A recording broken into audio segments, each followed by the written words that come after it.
invite the House to rise and observe 1 minute of silence in memory of late Pravind Jugnauth, former Prime Minister and President of the Republic of Mauritius.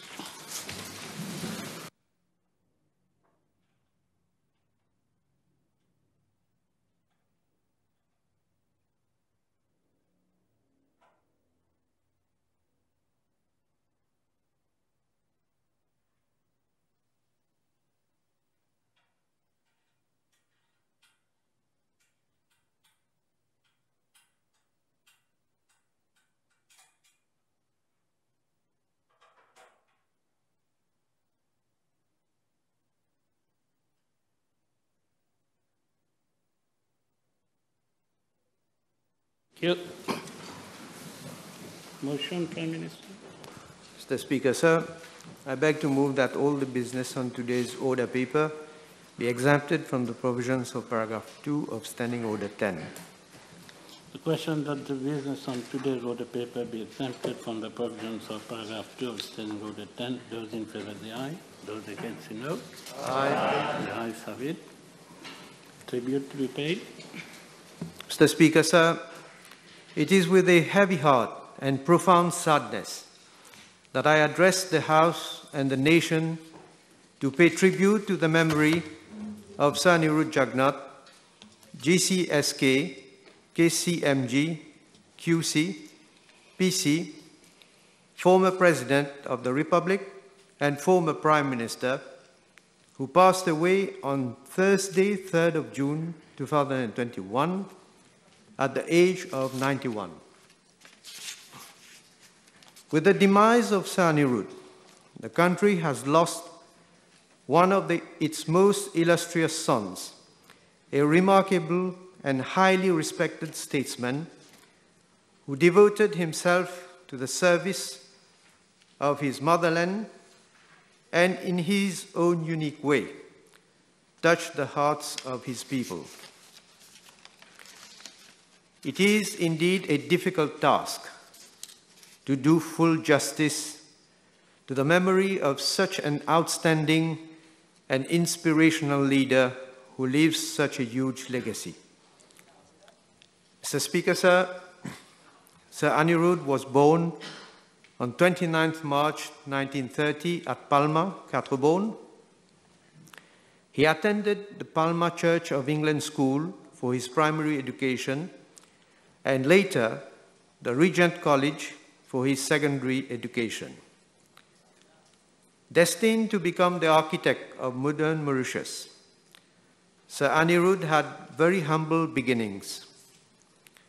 But those early days of poverty, tribulations, and hardships had their own compensation in that they built in his ethical and moral foundation.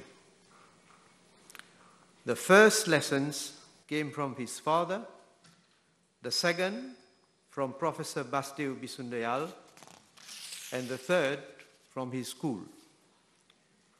He, as a youth, naturally imbibed these priceless ethical and moral values and principles to which he was exposed. These forged his character and shaped and guided his life and actions, helping him to withstand all the demanding trials and temptations which came in his way ever since. Mr. Speaker, sir, in 1948, Sir Anirudh took up employment at the New Eton College, where he taught history and geography for about a year. In 1949, he joined the civil service as clerk at the then Poor Law Department, where he served for about 8 months before being transferred to the judiciary. He was first attached to the Industrial Court, from where he was later transferred to the District Court of Rosehill. His service at the judiciary had certainly influenced his choice of career. In 1951, he left for the United Kingdom to pursue his tertiary education in law, and in 1954, he was called to the bar at Lincoln's Inn. This was also the period during which he developed his passion for English football. He was known to be a die-hard fan of Manchester United Football Club, and he would not, if he could, miss any of its matches. After his studies, Sir Anirudh returned to Mauritius in May 1955, and his passion for politics propelled him in the political arena. In 1957, he contested the village council elections in Palma and became a village councillor and president of the village. Thereafter, he joined the Independent Forward Bloc, and in 1963, he contested the Legislative Council elections in the then constituency number 14, Rivière-du-Rempart, and was elected to serve the then Legislative Council. In 1964, he participated in the Municipal Council elections for Vaqua Phoenix and was returned as councillor to serve the council. His participation in the London Constitutional Conference in 1965, held at the Lancaster House, was another momentous occasion in his rich political career.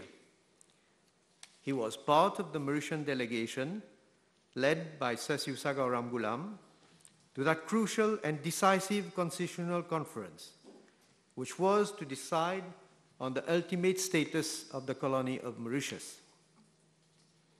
Sir Anirudh had made considerable efforts to convince Sukhdev Bisundayal, his then leader, to support the pro-independence group at the Lancaster House Conference. Kevin Shillington writes in a biography of Sir Anirudh, and I quote, "On the final day of conference, it was thus left to Jugnauth to put the IFB's case, and in a very vigorous speech, he gave his party's unqualified support for Ramgoolam's formal call for independence. The submissions of Ramgoolam and Jugnauth were the only two speeches made that day in favor of independence. Together, however, the speeches were of sufficient power to create the right impression on the attendant British officials," unquote. The contribution of Sir Anirudh, therefore, helped tilt the balance in favor of independence. This also paved the way for the formation of an alliance of parties, which regrouped the Mauritius Labour Party, the IFB, and the Comité d'Action Musulman, and registered under the name of Independence Party, which won the 1967 general elections and ushered Mauritius into the post-independent era. Mr. Speaker, sir, in November 1965, Sir Anirudh was entrusted with the portfolio of Minister of State, a post which he occupied until 8th of November 1966. Thereafter, he was appointed Minister of Labour. In April 1967, following political and ideological differences with Sir Sivasagar, then Premier and Minister of Finance, Sir Anirudh resigned both as Minister of Labour and member of the then Legislative Assembly. He subsequently joined the judiciary as district magistrate. In 1969, he was posted to the then Crown Law Office, and 2 years later, in 1971, he was promoted to the status of Senior Crown Counsel.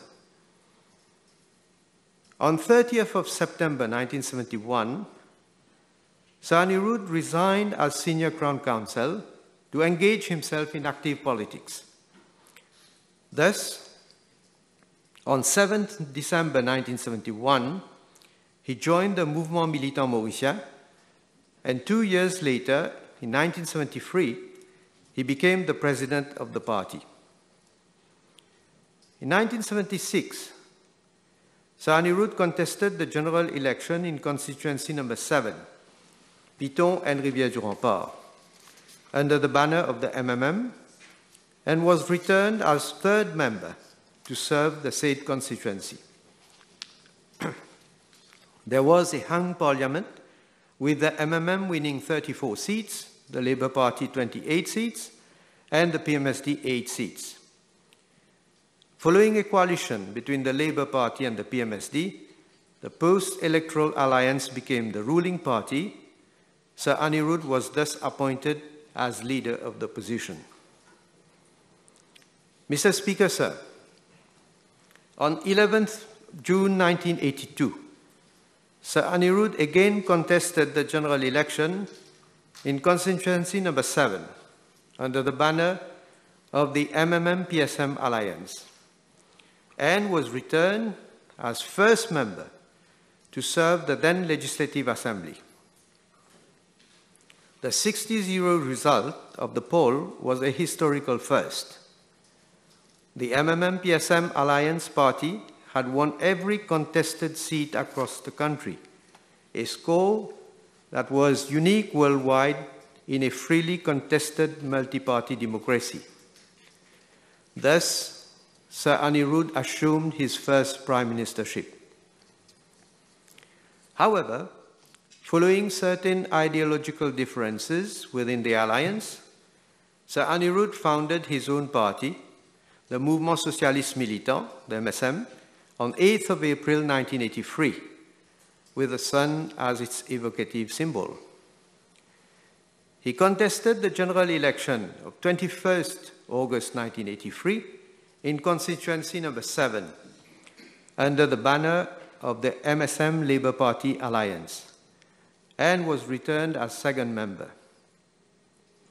The alliance won the elections and Sir Anirudh was once again appointed Prime Minister, a post which he would occupy for the next 12 years. Sir Anirudh contested the two successive general elections of 1987 and 1991 in his usual constituency under the banner of the MSM Labour Party Alliance and MSM-MMM Alliance respectively, and was returned first member in both elections. Sir Anirudh remained at the helm of the government as Prime Minister until December 1995. Mr. Speaker, sir, it was the visionary, bold and disciplined leadership of Sir Anirudh that saved the sinking economy which he inherited in 1982 and rekindled the waning hope of a whole nation. By creating the right environment of economic leadership, law and order and discipline, Sir Anirudh gave the confidence to all Mauritian entrepreneurs, large and small, that they could take the country forward. And this confidence, projected to the world, attracted international investors who came and participated to make it happen. Under his able stewardship, Mauritius made huge strides in its economic development, lifting hundreds of thousands of people out of poverty and restoring the economic fundamentals which had been in the red zone for a long time. The post-1983 period saw the beginning of an era when Mauritius evolved from a poor monocrop agricultural-based economy into one of Africa's relatively richest countries. The success of the government policies was recognized and acknowledged not only by the local population, but also by international organizations and financial institutions, so much so that it earned Sir Anirudh the highly deserved and merited attribute of father of the Mauritian economic miracle. Mr. Speaker, sir, one of the strongest characteristics of Sir Anirudh was his passionate belief in his country, in Mauritius as an independent nation-state, freeing itself from colonial reigns and taking charge of its own destiny. It translated this passion into leading the process which made Mauritius into a republic. Thus, he will also be remembered as the architect of the accession of the country to the status of a republic by championing the enactment of the Constitution of Mauritius Amendment Act 1991, which paved the way for Mauritius to become a republic with the president as the head of the state.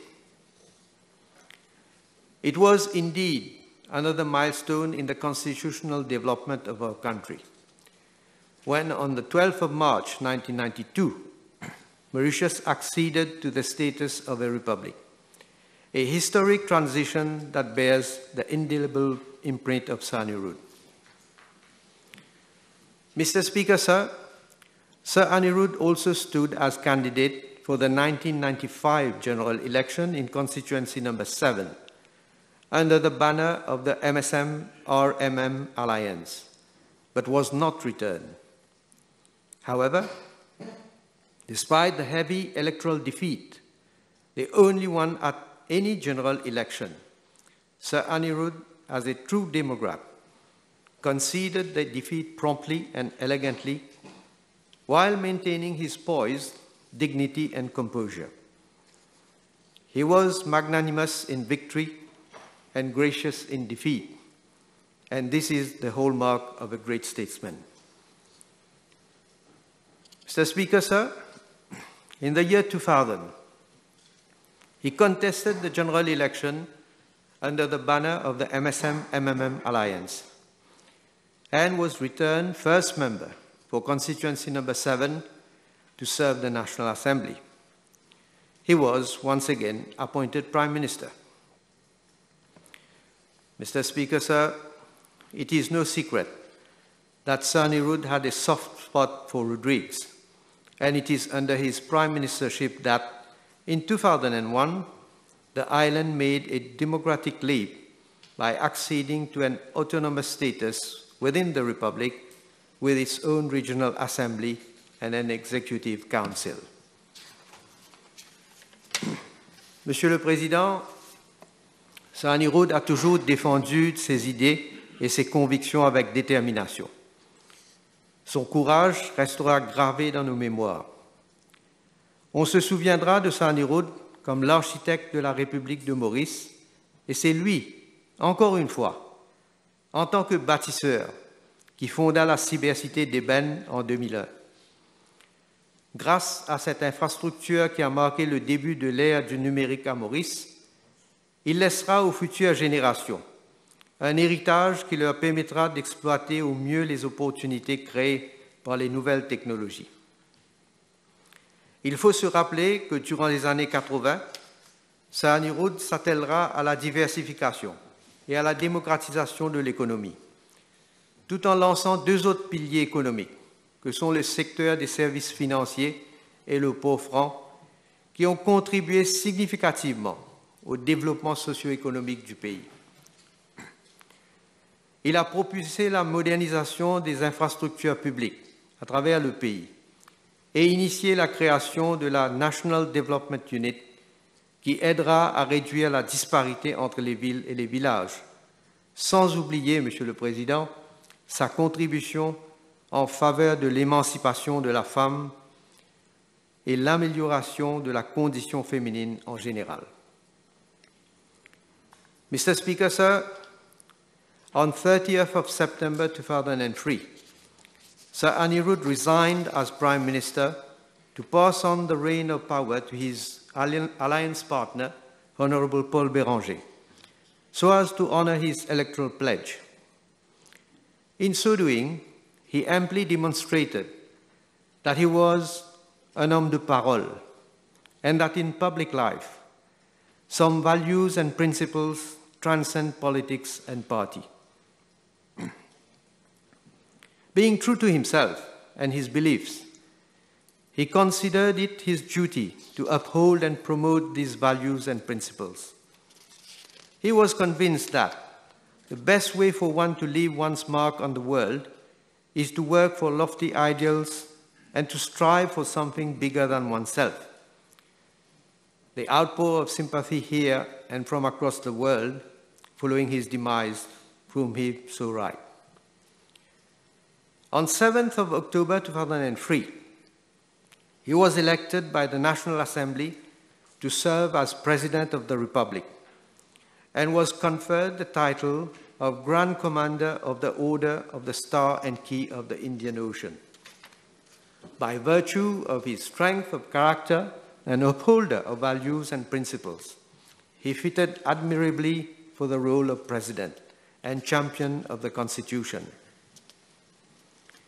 He greatly enhanced the prestige and stature of the office by serving with his usual distinction, selfless devotion, and his utmost commitment to constitutional values and norms. On 19th of September 2008, he was again elected President of the Republic. However, on 30th of March 2012, Sir Anirudh resigned from the office of President of the Republic in the best interests of the country to once again engage himself in active politics. And in 2014, despite his advanced age of 84, he did not hesitate to put himself anew at the service of the nation. He contested the 2014 general election in constituency number 7 under the banner of l'Alliance Les Peuples and was elected first member. He became Prime Minister for a 6th mandate. Mr. Speaker, sir, throughout his long political career, spanning over 7 decades, Sir Anirudh showed deep respect for the Constitution of the country, for the institutions of the state, for separation of powers, and above all, for the rule of law and human rights. As a matter of fact, one of his most enduring legacies, which still arouses the admiration and respect of one and all, is his relentless and epic struggle for the complete decolonization of Mauritius and for the cause of the Chagossian community. Many thought it a lost cause. Nevertheless, Sir Anirudh, in a striking testimony of his dogged determination and tenacity, decided to bring our legitimate claim of sovereignty over the Chagos archipelago to the United Nations General Assembly in 2017, requesting a vote on a resolution to seek an advisory opinion from the International Court of Justice. The vote gave him and the country an overwhelming and historic victory.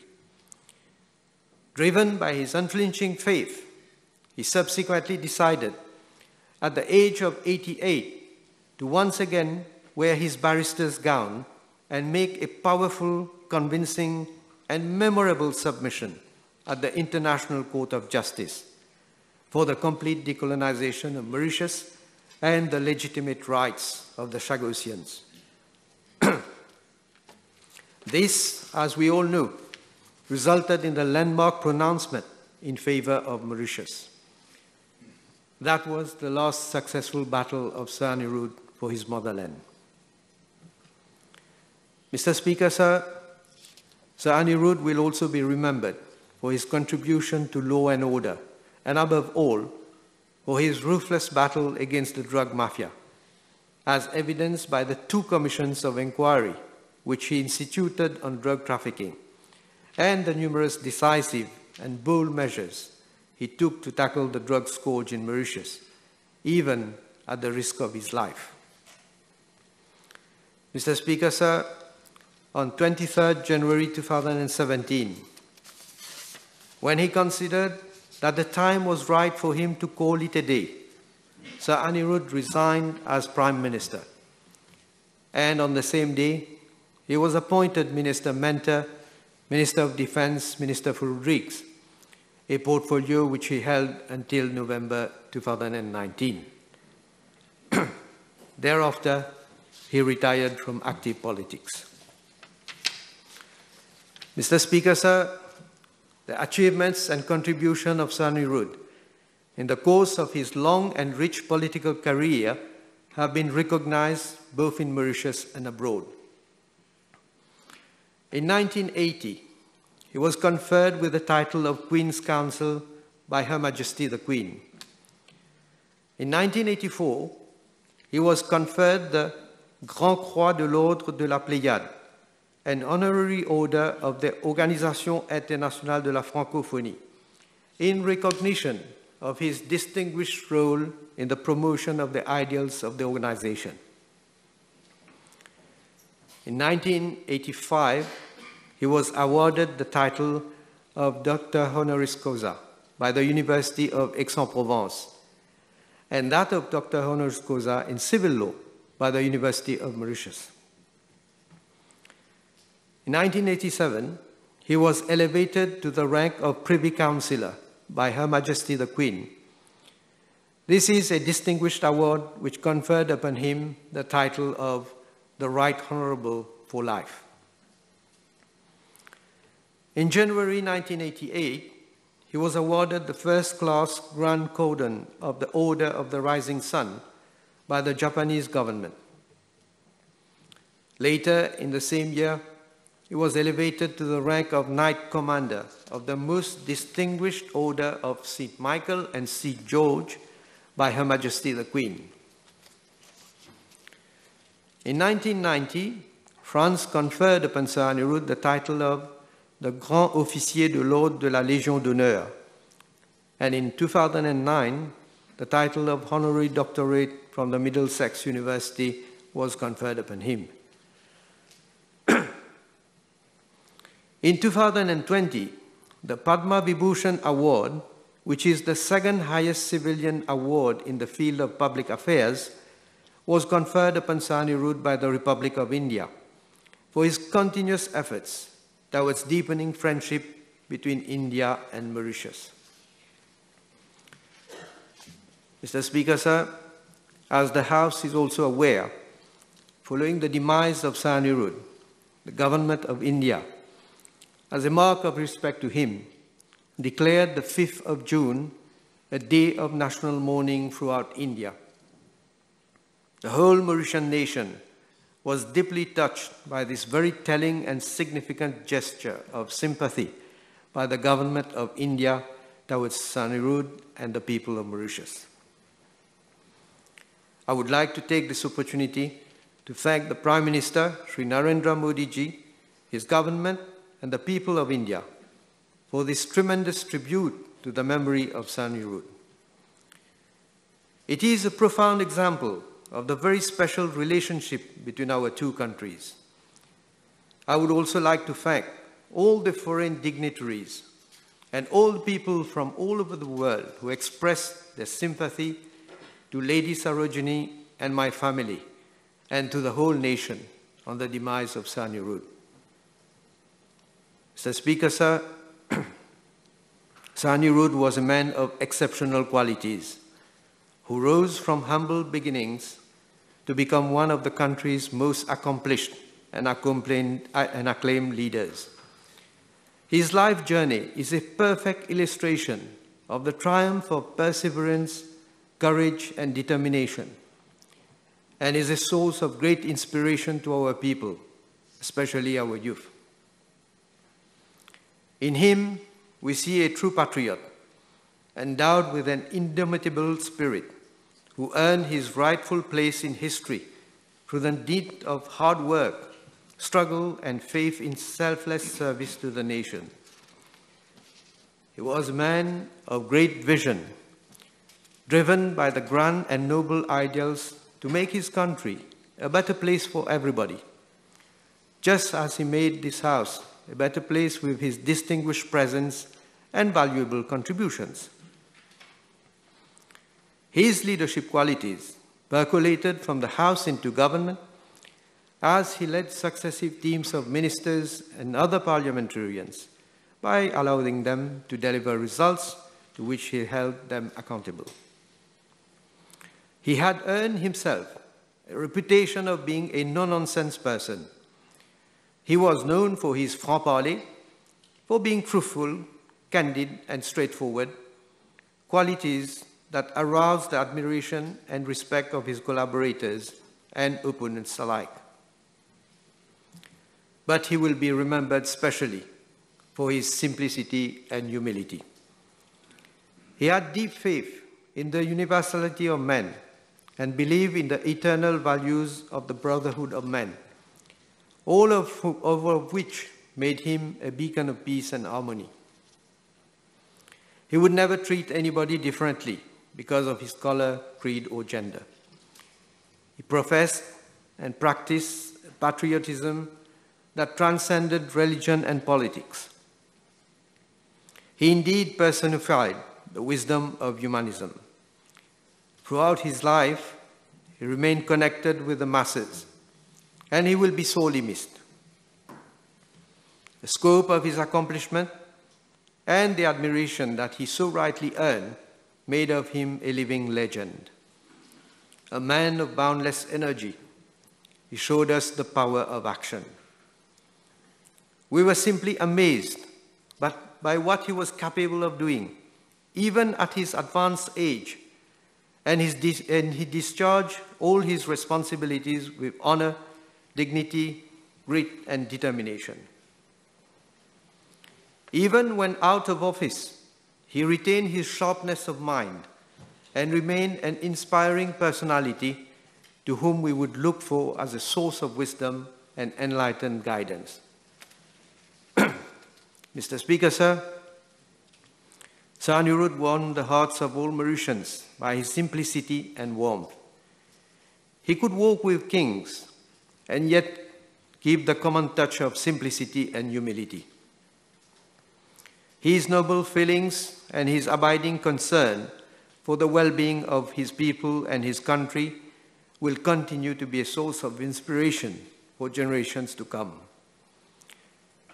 Mahatma Gandhi rightly said that great men never die. It is up to us to keep them immortal by continuing the work they have commenced. Mr. Speaker, Sir Anirudh was respected across the House, and I'm sure you will all join me in paying a tribute to this great statesman who took a tryst with destiny to shape a better future for our country and our people. Mr. Speaker, Sir, Lady Sarojini and my family have lost a pillar. I have lost a much-loved father who was my source of inspiration. The nation has lost a son who dedicated almost 60 years of his life serving his country and his fellow citizens. We can say that from his new abode in heaven, he will continue to bless us all. As said André Malraux, la tombe des héros est le cœur des vivants. The country bows to his memory. We shall miss him deeply. May his soul rest in peace. I thank you, Mr. Speaker. Sir.